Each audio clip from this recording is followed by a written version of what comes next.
ba na eksena or na-shorten or yun na yun talaga? Actually po, nung unang lumabas yung scene namin ni Sir Derek, na talagang akala ko ayun na yun eh. Sabi ko, "Ay, napag-yes pa ako nung una eh. Ayun lang pala, nakahinga." Pero nung nakita ko, nung pangalawang part na po nung scene, na pinakita na talaga yung buong, wala naman pong nakat. And siguro po pinili lang po talaga nila yung by angle ng camera. Pero so far okay naman po. Nandun po yung untugan, yung mga kagat na nangyari doon last press con natin, na na-topic po. And ayun po, gaya nga po na sinabi ni Sir Derek, lahat po tayo naging professional lang dito. And happy po ako na nagawa ko po ng maayos yung part ko po. Ang galing mo. Doon pala sa start, sa simula ng film, di ba? Sabi ito ni Natalie, nakita niya yung, meron kang yung luha mo sa left. Isang luha. Oh, wow! Isang Totoo. luha. Oo, isang luha. Nakaya mo yun. Left, ano lang, di ba? Left ear. Yung mahirap na take ko sa buong Wow. movie. Yung first po talaga, yung Oo. pinaka-intro ng movie. Mm-mm. Kasi po, talagang nag-BP pa ako noon, nung naka-harness po ako. Grabe po yung hilo, yung sakit. And yung pinaka-eksena po na paano na yung itsura mo pag namatay ka. Kaya po talaga tinanggap ko yung kampon. Kasi sabi ko gusto ko po makakita ng kakaibang Zainab. And tingin ko naman po, nakita ko po yung Loretta, hindi po si Zainab. Tagampanan ko po na maayos kung ano po yung gusto ng director, Yes. yung producer, and lalo na yung coach ko, management ko, para po sa kanila po. So napatulong talaga yung luha mo sa left eye mo. Hindi ka ba nag-eye mo? Or... Wala po. Actually, madaming luha yun, di ba Kuya Nico? Ang sinabi lang talaga nila, gusto daw nila yung isang luha lang. Ayaw nila yung Judy ibang Ann. luha. Oo, na-achieve. Ayun. Nora Honor. Hindi ba Jean Garcia yun? Ang daming umakit. Tapos si Beauty. Beauty parang ikaw talagang you're meant for horror genre. Bagay na bagay ka sa ganitong, di ba no? Yung face mo parang, oo, pag close up, yun talagang pang ganitong classic pelikula talaga. Parang sabi nga ni Natalie kayo na siya na I declare. Kinot kita. Ikaw na talaga yung horror queen, sabi niya. Thank you so much. Pero, I don't know what to say. It's hard to, like, I would love to have that, but I have to prove myself pa more. And it's nice to be called one. And horror is really hard to do kasi, I mean, pag drama kasi, pag TV, alam mo na where you're going to, where you're coming from. But when you're doing a movie and you have only one take and you have to be, and when you're doing a horror pa, you have to be imaginative and kailangan out of the box ka talaga and all your insecurities and yung mga ano mo sa sarili mo, you should get rid of it. Kasi you have to have a very sincere and honest reaction to it. So, as what you can see, yung acting ko dito is very slow. Because I really want to differentiate it from what I'm doing in TV and from what I'm doing in different films. So, kaya medyo, slow burning and yeah, it's roar. Horror is really hard for me and I love doing it because, I want to push myself. Yeah. Nakita namin yun, naka-horror mode ka dito. Tapos medyo marami kaming questions lang towards the end, doon sa ending. Ikaw, Beauty, alam namin naging na siya, parang member of the cult, na parang wala na siyang choice and all that. Ikaw, ano yung take mo doon sa ending? I love the ending. I love the ending because you keep guessing if nadala ba si Eileen kay Loretta? Is Loretta Eileen? Is Eileen Loretta? So, Exactly. so that's I'm happy that you get that's what I'm wishing na makuha ng mga tao. Kanina I was like, oh my God, sana makuha nila yung dulo na is it Loretta or is it me? And ay, thank you.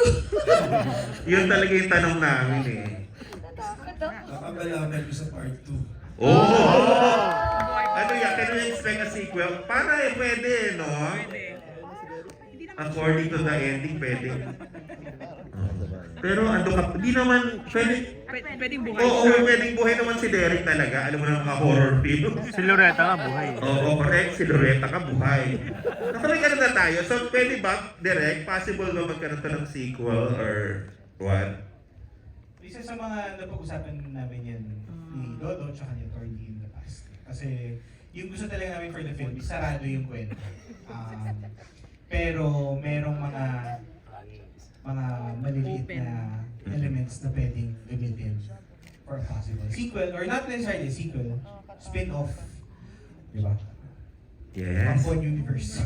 Oo, kaya sana talagang maging blockbuster. Last na lang, comment na lang na ano, sobrang namin, we didn't expect the scene na yung exploding head. Talagang ang lakas ng tili namin. Yun ang isa sa pinaka-nor. Yun ang pinaka-nag-work eksena sa amin. At saka yung eksena ni Nico na when he shot, Derek, yun. Two of the most, uploaded gulat scenes. Thank you! Nat, may tanong ka ba? Ano ba tanong? Maraming tanong si Nat. Ako talaga. For beauty. Hi Natalie, nice to see you. Congrats ha. Salamat. Ako kasi, di ba, alam ko, hindi ka talaga nanonood ng film. Yes. You don't watch yourself. So ngayon talaga wala kang choice. Wala akong takas, katabi ko asawa ko eh. Sabi niya, huwag kang umalis, dito ka lang. Talagang hinawakan ako. Yeah. Sabi niya, you should watch yourself and you should be proud of yourself. Ano yung mga, ikaw personally, ano na-feel mo na while watching yourself? Oh my God, ang dami ko nakita. Ang gusto kong ayusin. Sa totoo lang. And I guess that's how we grow as an artist. We try to, see kung ano pang pwedeng gawin at ayusin sa sarili natin. And I realized na this is an art film and art shouldn't be understood. So I should let go and let you judge how the film goes. Because for me, I believe it's a beautiful film and it's not only horror, it's an artsy film. And I'm very proud na nakasali kami part of a festival now in Portugal and hopefully more festivals to come because it's really awesome and I hope you guys can spread the word. Okay. Last question, sabi ni Derek, best actress. Oh my God. Mention, di ba? Iyan nga ako, every time na Manifest sinasabi na. na, sabi ko, thank you, but don't do that. Tapos, ito sila lahat, kakancho-kancho talaga. Sabi ko na, no, naiya ako. But thank you so much. It's a tight game. Ang daming magagaling, ang daming magaling na pelikula. To be considered as one with Marian, Sharon, and everyone. Wow, it's amazing. And kung manalo man ako, mapapag-iatay talaga ako ng napakalakas talaga. Lahat ng mura ng Bisaya, sasabihin ko talaga. Ayaw ko na lang. Gusto na makita. Mapapasigaw talaga ako. Woo! Ganun. But bonus na yun. Siyempre, this is more than a Christmas gift for me. To be part of this festival, to experience it, and just to create more beautiful films. Okay. Thank you. Thank you so much for the question, Natalie. Thank you. And there, na-miss ka namin ha, makita ang big screen. Oo. Sabihin mo, di ba tayo, di ba? Bobo kami ng kanina. Thank you. Oo, parang talaga na, parang Masaya eh. you're meant for the big screen, di ba? Kasi yung facial expressions mo, parang kino-close up din. Ewan ko sa Java talaga yun, especially the last part. Kasi hindi ko maalam na gano'n close up pala sa mukha ko. Nagte-thank you talaga ako yung buhay ko, hindi kagaya ni Clark. Napatanong niyo yung yung eksena namin ni Nor. Kasi I feel bad until now. Na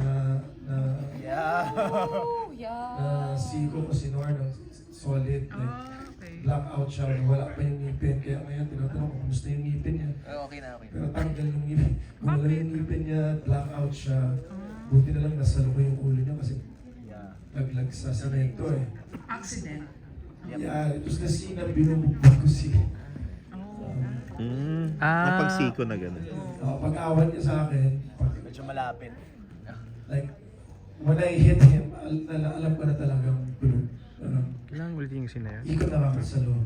Behind BTS. And then, Kailangan ulitin. yung masakit doon is, di okay na, bumalik na sa real world si Nor. Binuhay!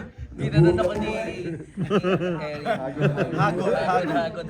Sabi ko, anyway, Nor, at least ang ganda ng kuha. Sobrang totoo, di ba? Tapos direct, Take two. seryoso, hindi na ko oh no. Pero hindi siya tinuloy pa rin niya. Hindi siya pumunta sa... hindi siya papack out. He pushed through. He was a warrior. Thank you.